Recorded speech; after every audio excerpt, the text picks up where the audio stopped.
ఇకపై ఎవరికీ భయపడే పని లేదు. నా కొత్త జీవితం ఎంతో ఆనందంగా మొదలు పెడుతున్నాను అంటూ డైరెక్టర్ రాజ్‌తో తన పెళ్లి విషయాన్ని అఫీషియల్‌గా చేసుకుంటూ తన హస్బెండ్ గారితో కలిసి ఎంతో ప్రియమైన ఫోటోస్‌తో మన ముందుకి వచ్చేసింది సమంత. అయితే ఇప్పటికే సమంత 'శుభం' మూవీ అంటూ ప్రొడ్యూసర్‌గా అడుగుపెట్టింది. అయితే తనకి ఆ ఆలోచన డైరెక్టర్ రాజే అందించడంతో బాలీవుడ్, టాలీవుడ్ ఇండస్ట్రీలో రాజ్‌కి మంచి పేరు, గుర్తింపులు ఉన్నాయి. తను ఒక డైరెక్టర్ కావడం కూడా విశేషం. ఇంక తను డైరెక్టర్ కావడంతో ప్రొడ్యూసర్‌గా ఆలోచన సమంతకి అందించడం జరిగింది రాజే.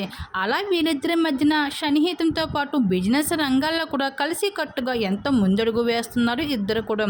అయితే ఈ భాగంగా సమంత అయితే ఇప్పుడే తన పెళ్లి విషయాన్ని అఫీషియల్‌గా చేసుకుంటూ వచ్చింది.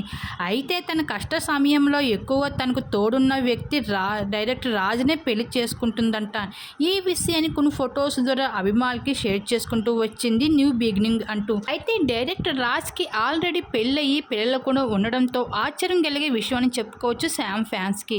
అయితే సమంత అలా రెండవ పెళ్లి ఆడిన వ్యక్తితో ఇలా రెండవ పెళ్లి చేసుకోవడం అన్నది సమంత ఫ్యాన్స్‌కి ఇది కాస్త డిసప్పాయింట్ అని చెప్పుకోవచ్చు. అయితే ఏదేమైనా సరే సమంతకి అయితే అభిమానులతో కంగ్రాచ్యులేషన్ అంటూ బెస్ట్ కామెంట్స్ తెలియజేసుకుంటూ రావడం జరుగుతుంది. దీని మీద మీరేమనుకుంటున్నారు? మీ అభిప్రాయం తప్పకుండా కామెంట్ సెక్షన్‌లో షేర్ చేసుకోండి.